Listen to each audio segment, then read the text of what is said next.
राजधानी दिल्ली में बीते फरवरी में हुए दंगे के दौरान कई नाम काफी सुर्खियों में रहे। उन्हीं में से एक नाम है कपिल मिश्रा का, जो इस दौरान अपने बयान और सोशल मीडिया पर खुद की एक्टिविटी से काफी चर्चाओं में रहे। राजधानी दिल्ली बीते फरवरी में आगजनी और हिंसा में तपती रही। दंगों के आरोपी कई बनाए गए और उन्हीं में दिल्ली दंगों के मुख्य आरोपी कपिल मिश्रा को भी बनाया गया और तत्काल गिरफ्तारी की मांग तक उठने लगी। ऐसे में कपिल मिश्रा ने भी कई तरह के पैंतरे आजमाए ताकि इन आरोपों से पल्ला झाड़ा जा सके। दिल्ली दंगों में 40 लोगों की जान चली गई थी और कई घायल भी हुए। यहाँ तक कि अंतर्राष्ट्रीय स्तर पर भी इस दंगे को लेकर कड़ी चिंता जाहिर की गई और निंदा भी की गई। बीजेपी नेता कपिल मिश्रा के ट्वीट्स पर नजर डाले तो वे काफी भड़काऊ लगते हैं। यहाँ तक कि उनके खिलाफ वकीलों ने जाफराबाद थाने में एक शिकायत तक दर्ज करवाई थी, जिसमें आरोप दर्ज करवाया गया कि तय ढंग से दंगा भड़काने, शांति व्यवस्था भंग करने और सांप्रदायिक भाषणों से सांप्रदायिक उन्माद फैलाने की कोशिश तक की गई। अब सवाल ये उठता है कि आखिर इन आरोपों से कपिल मिश्रा बचने के लिए कौन सा पैंतरा आजमाएंगे। शिकायत में ये भी कहा गया कि मिश्रा के ट्वीट के बाद ही उस जगह पर लोग जमा हुए और फिर पूरे इलाके में तनाव जैसे हालात पैदा हो गए। ये थी शिकायत की बात। लेकिन अगर आप कपिल मिश्रा के ट्वीट पर गौर करेंगे तो उनके स्पीच के बारे में आपको खुद ब खुद पता चल जाएगा कि वो किस तरह की बयानबाजी करते हैं। दिल्ली पुलिस को 3 दिन का अल्टीमेटम, जाफराबाद और चांदबाग की सड़कें खाली करवाइए, इसके बाद हमें मत समझाइएगा, हम आपकी भी नहीं सुनेंगे, सिर्फ 3 दिन।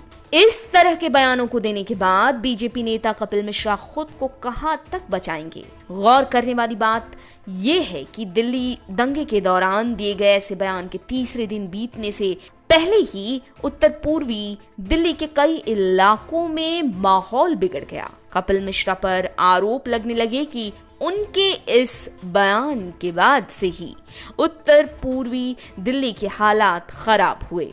ऐसा नहीं था कि बीजेपी नेता पर सिर्फ उनके विरोधी या विपक्षी ही उनके बयानों को लेकर उन पर हमलावर थे, बल्कि बीजेपी में उनके खिलाफ आवाजें उठी। उनके बयानों को बर्दाश्त न किए जाने की बात कही गई और इसका सबसे बड़ा उदाहरण पूर्वी दिल्ली से सांसद गौतम गंभीर का बयान था, जब उन्होंने मिश्रा के खिलाफ कार्रवाई की मांग कर डाली। पार्टी के शीर्ष नेता भी ऐसा मानते रहे हैं कि कपिल मिश्रा हो या सांसद प्रवेश वर्मा, इनके भड़काऊ बयानों से पार्टी की छवि धूमिल होती है।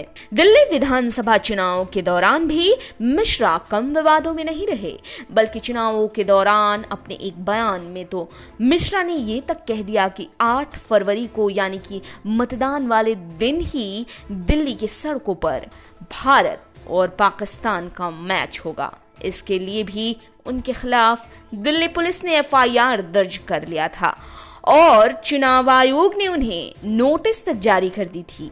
ये तो चुनाव की बात थी जो अब बीत गई है। लेकिन अब जब दंगों के दौरान दिए गए बयानों की बात करें तो उसे लेकर तो कपिल मिश्रा चौतरफा घिरने लगे हैं।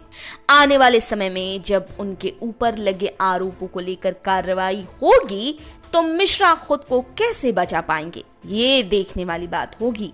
जबकि उनके बयानों के खिलाफ उनके ही पार्टी के लोगों ने आवाज उठाई थी।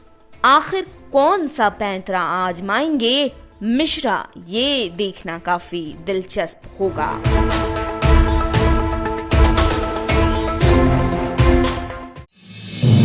आप देख रहे हैं नेटरिक न्यूज, साहस सच कहने का।